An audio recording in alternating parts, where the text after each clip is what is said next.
Titration is a process of measuring the volume of one reagent that is required to react with a measured volume of another reagent.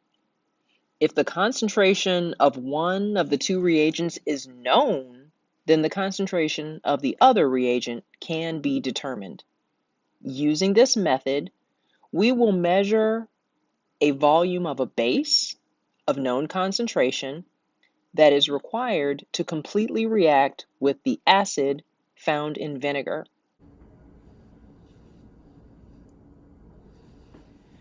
To begin our procedure, we will use a pipette to transfer 10 milliliters of our vinegar stock solution into we'll be using a volumetric flask so that we can make a diluted solution of the vinegar.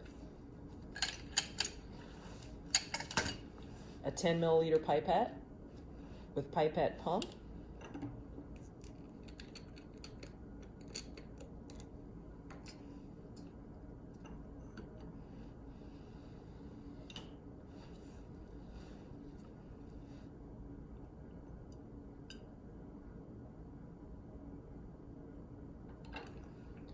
With our volumetric flask, this is a 100 milliliter flask, which means we will be making 100 milliliters of solution when we add the components of our solution up to the line and swirl them.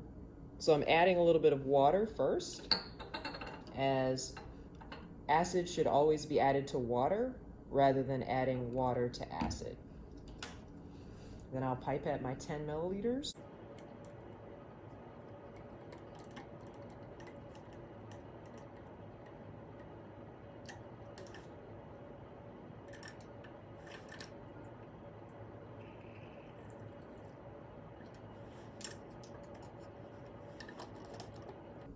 And add the remaining water to fill to the volume of 100 milliliters.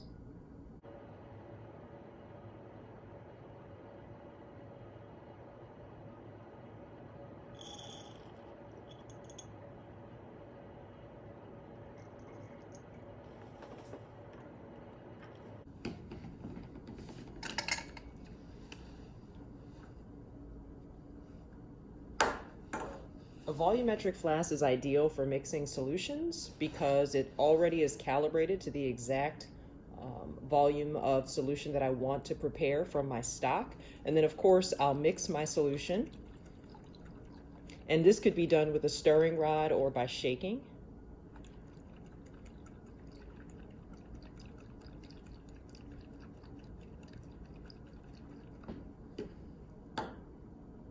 So now I have my 10 milliliter to 90 milliliter diluted solution of vinegar. This is what I'll be using for all three of my titrations. I will no longer need the stock vinegar solution.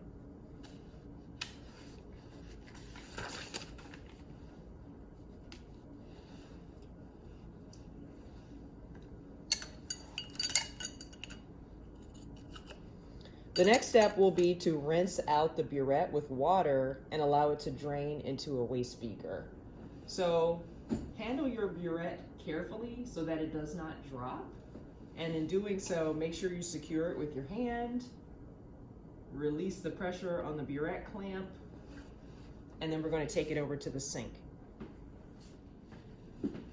Now I will rinse out my burette with water and allow it to drain into a waste beaker.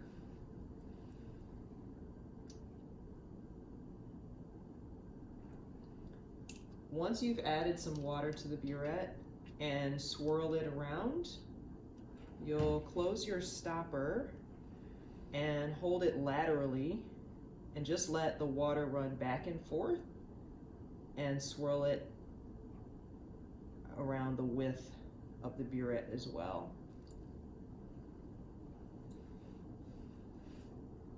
Just rinsing the entire internal surface. Open the spout and rinse again.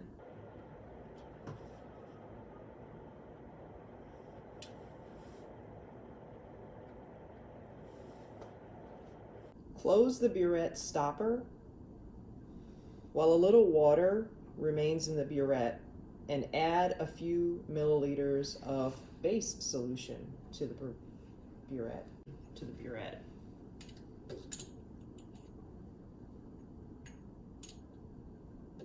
I'll use a funnel for easy pouring.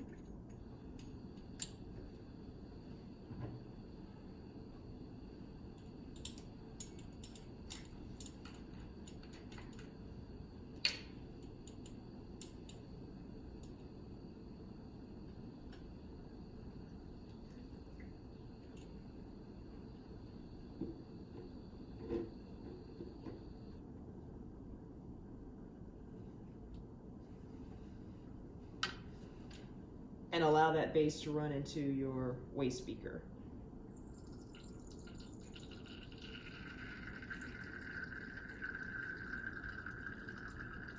Close the spout before the burette is totally empty to allow a little bit of base to remain in the spout. This helps to minimize air bubbles that might collect in the spout and deduct from the value of fluid that you are emptying into your titration. If you have an air bubble there, then you may think you're adding more base than you actually are. Now close the burette stopper with the base in the tip and fill the remainder of the burette with your sodium hydroxide. We'll use a funnel for pouring.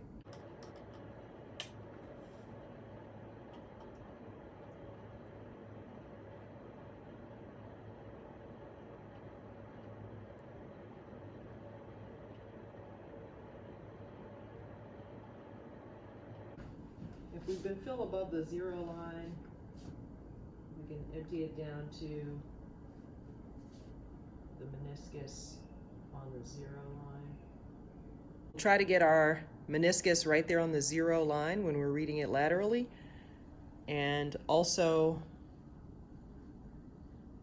any drip at the bottom is not a part of the calibrated fluid, so we can just use a waste beaker to touch the tip of the burette and remove that one drip. Now it's time to pipette our vinegar solution, the 10% solution that we made earlier. We're going to start by adding 25 milliliters using a graduated pipette into an Erlenmeyer flask.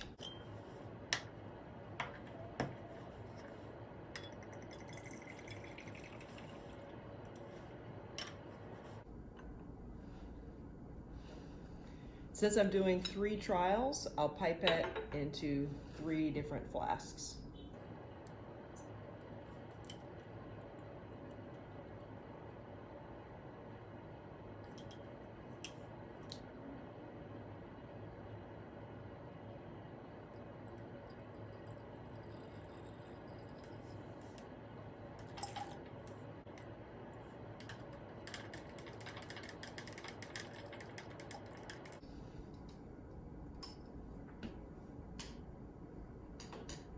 We'll rinse down any vinegar that might be adhering to the insides of the flasks. I'm all set up for my titration. I have a burette filled with sodium hydroxide base.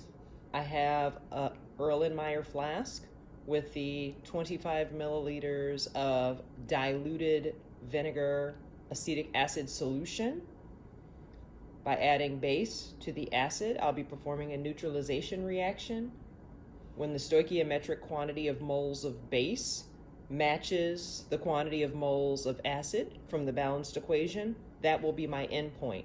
But remember, the only way that I can identify my endpoint with 2 clear solutions is by using an indicator. In this case, we will use phenolphthalein. It is an indicator that turns pink in the presence of base. If I put any phenolphthalein in my sodium hydroxide, it would immediately turn a bright pink color. So instead, I will put my phenolphthalein, about 3 drops, into my acid solution. Again, when the moles of base and the moles of acid come to a stoichiometric quantity matching the balanced equation coefficients, then we will just start to barely see some hints of pink that linger. And once one additional drop of base is added to the solution, it will have a sustained pink color. This is the end point of our titration. We're looking for the faintest pink color. And the best way to do that is to keep mixing our solution the entire time. So something that we may add to make the mixing easier is a stir plate. With a stir plate, I can use a magnetic stir bar, add it to my solution, and sit it on top of my plate and allow the stir plate to do the mixing for me while I titrate. Again, the end point for this reaction is a 1 drop difference. So we really want to be very exact with how many milliliters of base we add, and we want to stop as soon as we see the sustained lingering pink color, and we'll be able to identify that better if the solution is thoroughly mixed at all times. I have a piece of white filter paper as a contrast background so that I'll more easily be able to identify the flashes of the indicator phenolphthalein as it turns pink. Allow the sodium hydroxide to drip into the flask until the first permanent sign of pink color appears. Again, you will see flashes of pink as base is interacting with the phenolphthalein, but it is not sustained.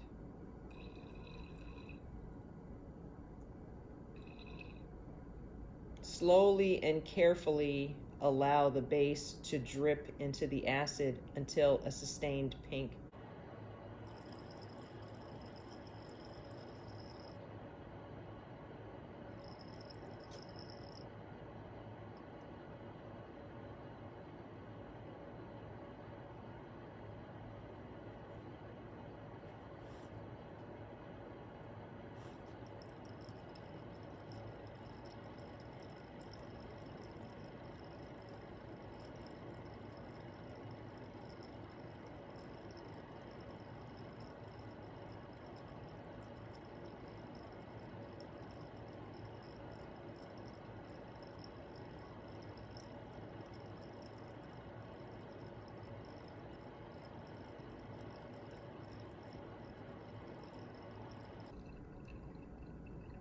If you overshoot your endpoint, you'll have a darker pink color. And remember, any drips that linger on the end of the burette are a part of your calculations, so you're going to want to rinse those down. And anything that's on the inside of the flask should also be rinsed down. So we've titrated to a solution that is a little bit beyond the endpoint. It's slightly more basic than it is neutral, and that is because of the darker pink color. That's why I'm going to perform 3 trials and try to get closer to a light, faint pink color. In my data table, I should record the volume of vinegar solution that I titrated,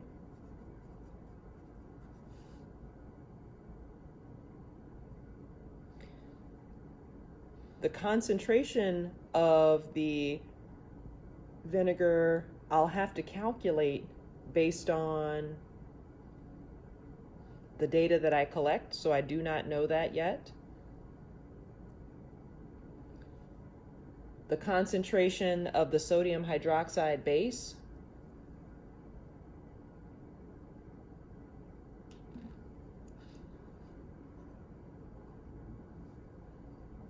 the initial reading of my burette, which was 0, the final reading of my burette, 23.22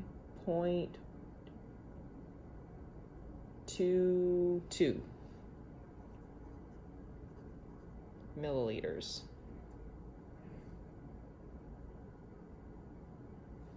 So the difference between 0 and 23.22 is 23.22 milliliters added.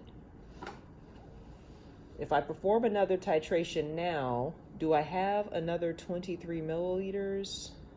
I do. So I can perform a second titration without refilling the burette and then refill it at the end.